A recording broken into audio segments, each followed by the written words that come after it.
यश्चिदापो महिना पर्यपश्यत् दक्षं दधाना जनयन्तीर्यज्ञम् यो देवेष्वधिदेव एक आसीत् कस्मै देवाय हविषा विधेम। ఏ దేవుని మనం హవిస్తో అర్చించున్నామో అతడే తన మహిమతో వరద నీటిని పరిశీలించను. ఈ నీరే దక్షుని ధరించను. ఈ నీరే యజ్ఞమును జనింపజేసను. ఈ దేవుడే సర్వదేవతలకు అధిపతి. ఈతడు మొట్టమొదట తాను ఒక్కడే ఉండెను. Which God we adore with our oblation, it is He who in His might surveyed the waters, which contained Daksha and which produced Yajna, the cosmic plan or the year. He is the God above all gods, and He existed alone in the beginning.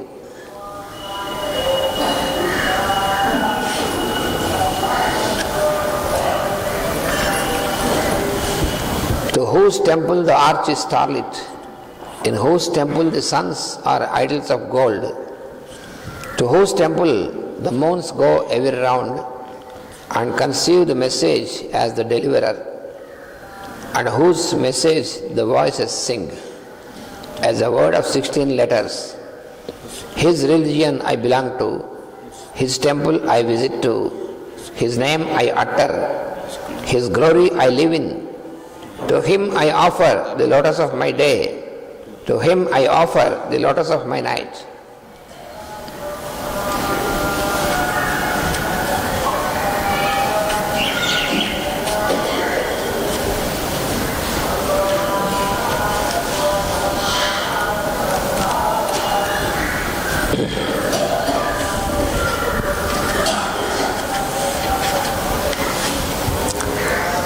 Namaskaram, Master.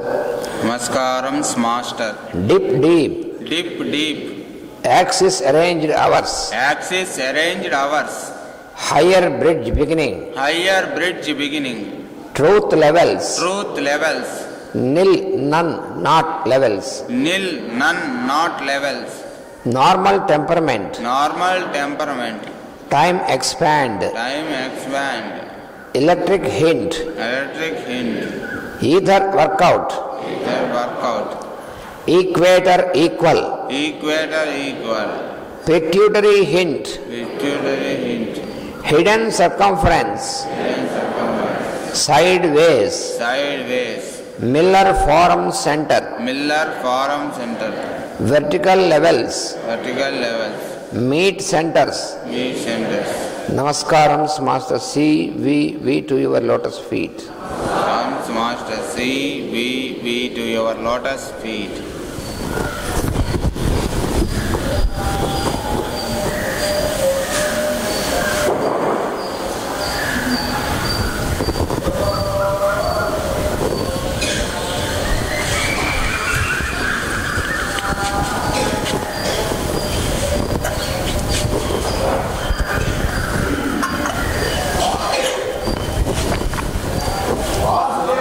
Vasudeva, Vasudeva, Vasudeva.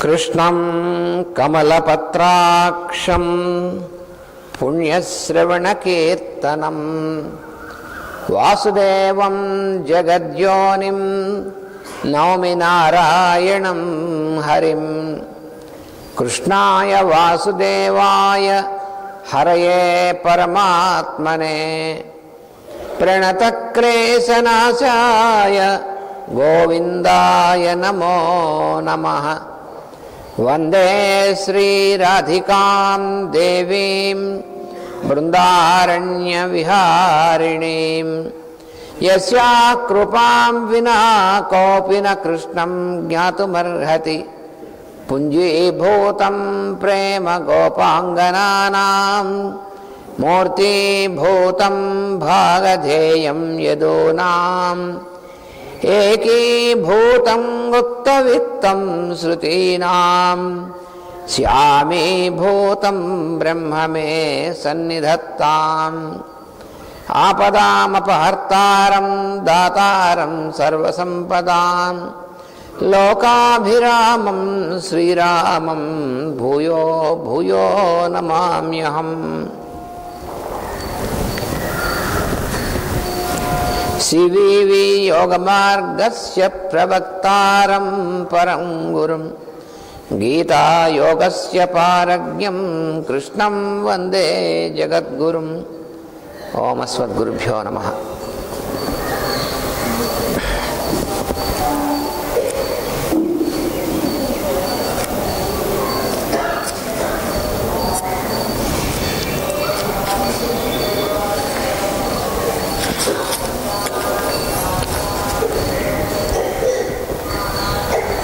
తద్విద్ధి ప్రణిపాతేన పరిప్రశ్నేన సేవయా ఉపదేక్ష్యంతి తే జ్ఞానం జ్ఞానినస్తత్వదర్శినః అనేటువంటి ఈ 34వ శ్లోకం మనం అధ్యయనం చేస్తున్నాం.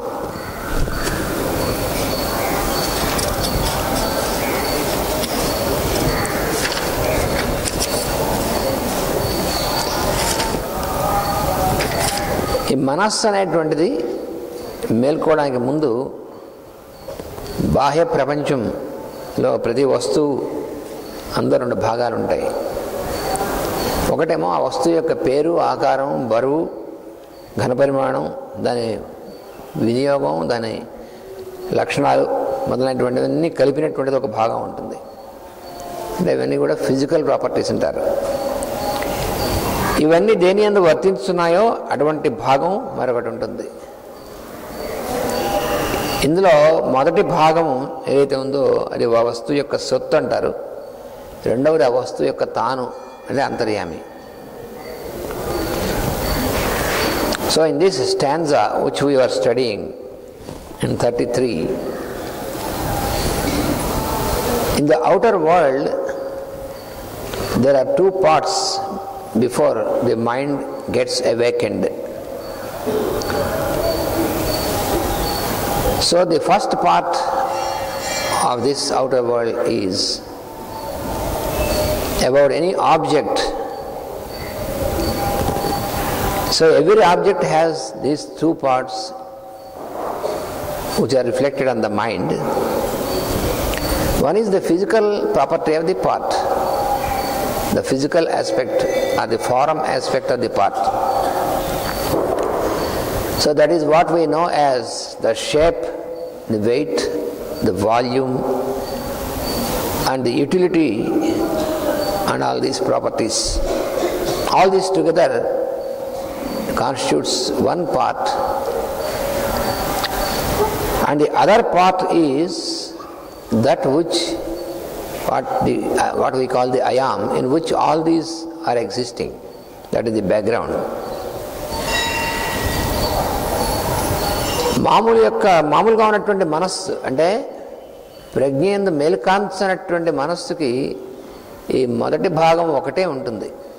అంటే మనం ఏదైనా వస్తువును చూసినప్పుడు ఇది గోడ అని అనుకోండి, మన గోడ అంటే అది స్తంభం అంటే ఇవన్నీ లక్షణాలన్నీ ఉంటాయి. దాని రంగు, దాని రుచి, వాసన, దాని ఘనపరిమాణం ఇవన్నీ కూడా పనిచేస్తుంటాయి.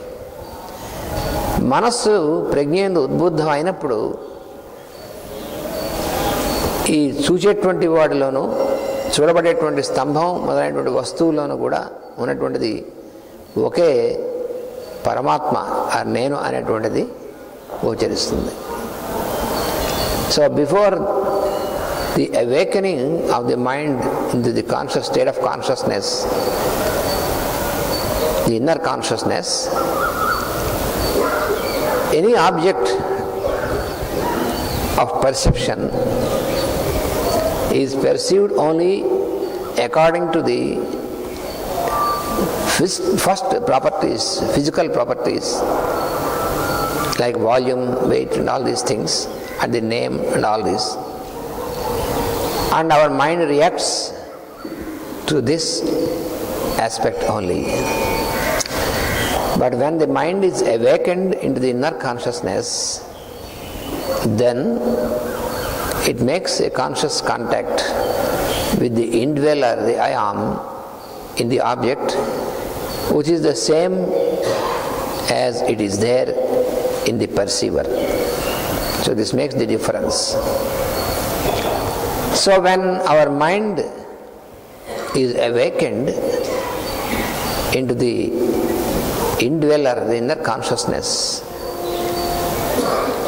then it is the true knowledge.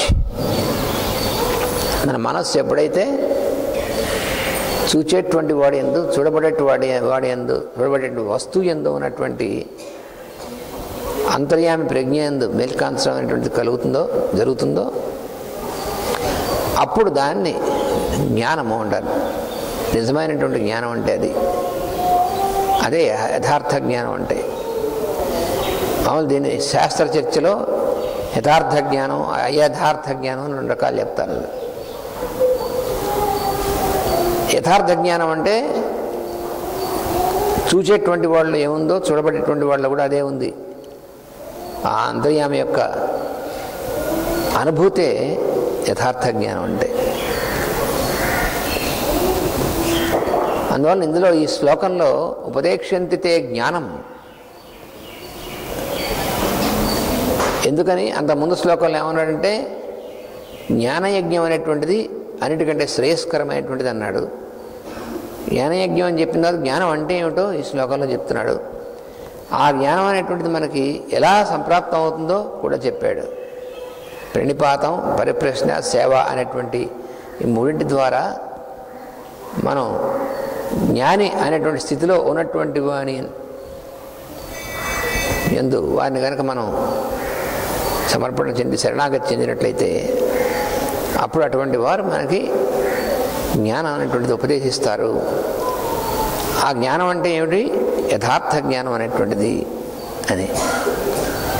So here in this stanza he clearly explains, because in the stanza before he has explained that the yajna made on the intellectual plane or the higher plane is more beneficial or is more higher than the yajna which is on the physical level. But then what is knowledge that is explained here? So the true knowledge is the experience of the indweller, the Lord consciousness. And then that can be possible when we approach such a person who is awakened through surrender and through questioning and through service. Then we will receive this true knowledge through him. It is not from him but through him.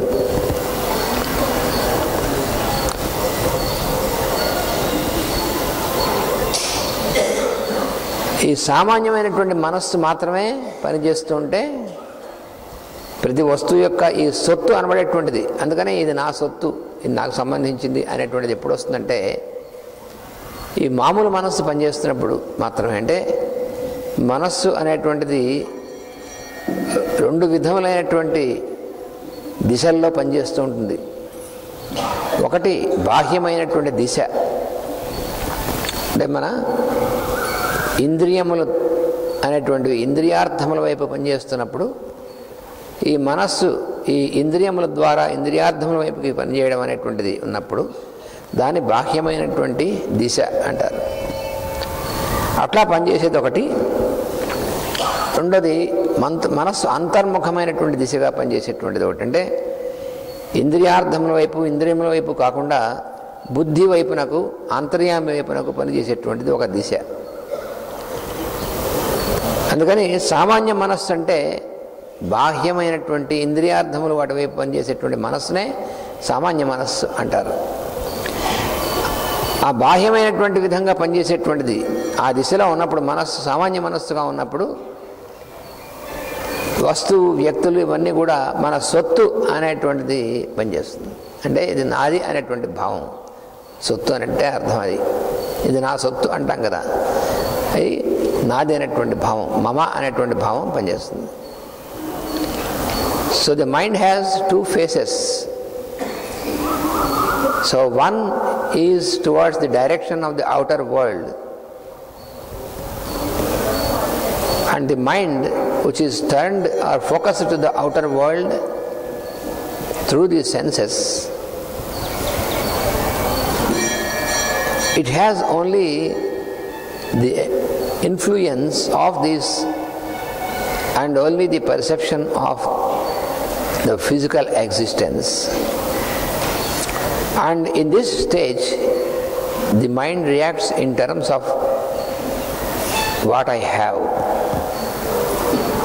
So that is what is called the possessive mind. And the other face of the mind is towards buddhi, and the power of discrimination in us, which leads towards the indweller, the I am. Then it has the real experience of the inner light.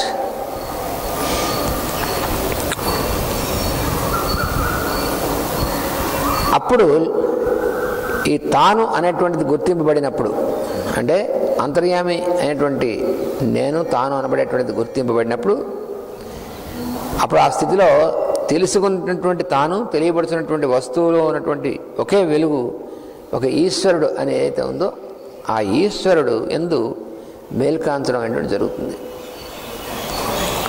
So when the mind is focused towards the inner light, then himself as the perceiver and the object of perception will become one and merged into this indweller whom we call Ishvara, the Lord consciousness.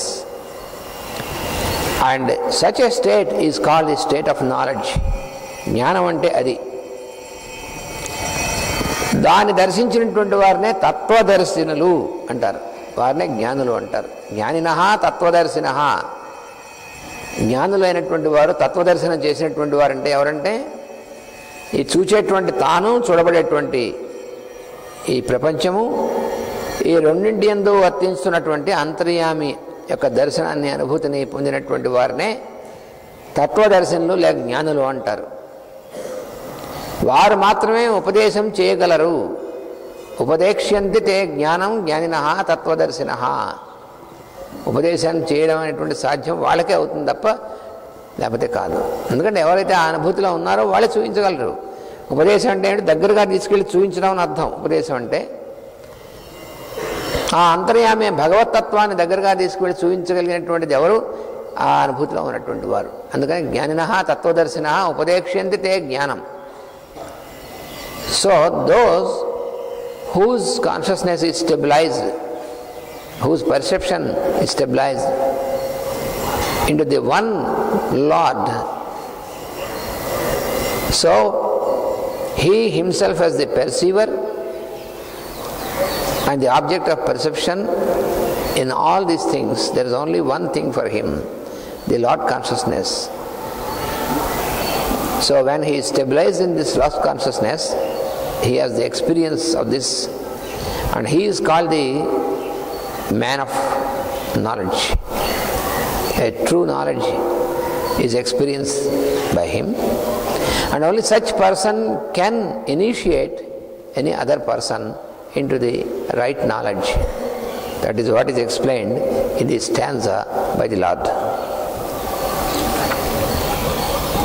ఇప్పుడు 35వ శ్లోకంలో ఏమంటున్నారంటే, యజ్ఞాత్వా న పునర్మోహం ఏవం యస్యసి పాండవ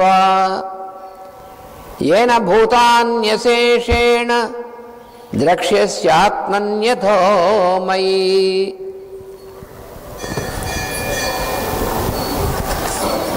యద్ జ్ఞాత్వా పునః ఏవం మోహం న యాస్యసి. హే పాండవ, ఓ పాండుకుమార, ఏవం జ్ఞాత్వా అంటే ఈ విధంగా తెలుసుకున్న తర్వాత, పునః మరల ఏవం మోహం ఈ విధమైనటువంటి మోహాన్ని నా యాస్యసి ఇహ పొందవు. మళ్ళీ మోహం అనేటువంటిది పొందడం సాధ్యం కాదు, పొందవు.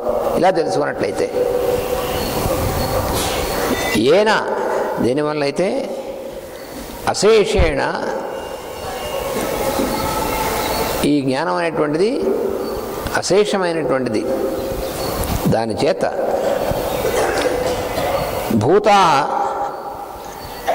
అశేషేణ భూతా ద్రక్ష్యసి ఆత్మని అథో మయి. నువ్వు చూసేటువంటి అందరినీ, అన్ని ప్రాణుల్ని, అందరినీ కూడా నాయందే చూడడం అనేటువంటి చేయగలుగుతావు. అప్పుడు నీకు సాధ్యం అవుతుంది. So in this stanza 35 the lord says, you know it and you are never confused.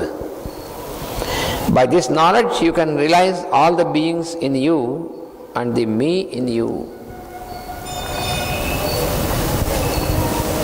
That is the true knowledge or true realization. That is what he explains. అజ్ఞానము జ్ఞానము అని రెండు ఉన్నాయి మనకి. ఈ జ్ఞానం అనబడేటువంటిదంతా కూడా ఒక వెలుగు అన్నమాట. ఈ వెలుగు అనేటువంటిది అసలైనటువంటి స్థితి. ఈ అజ్ఞానం అంతా జ్ఞానం అనేటువంటి వెలుగుతో నిండి ఉంది అని చెప్పాడు. జ్ఞానమేమో అజ్ఞానం చేత ఆవరింపబడి ఉంది అన్నాడు. ఈ రెండుకి ఉన్నటువంటి సంబంధం, జ్ఞానము అజ్ఞానం అనేటువంటి దానికి ఉన్నటువంటి సంబంధం ఎటువంటిదంటే, అజ్ఞానం అనేటువంటిది జ్ఞానాన్ని ఆవరించి ఉంది. అజ్ఞానేన ఆవృతం జ్ఞానం అన్నాడు. జ్ఞానం అనేటువంటిది ఆవరించబడింది అజ్ఞానంతో, కానీ అజ్ఞానం అంతా కూడా జ్ఞానం అనేటువంటి వెలుగుచే నిండి ఉన్నది అన్నాడు. కంటైనర్ అండ్ కంటైన్డ్ అంటారు ఆ విధంగా. So ignorance and knowledge, what is the relationship between these two? So that is what is explained here. So ignorance is like the container and knowledge is like the content. So the content and container, so the container is illuminated by the content and the content is contained by the container. So this is the relationship between knowledge and ignorance. One should not think that why God has created ignorance. He should have created only knowledge. But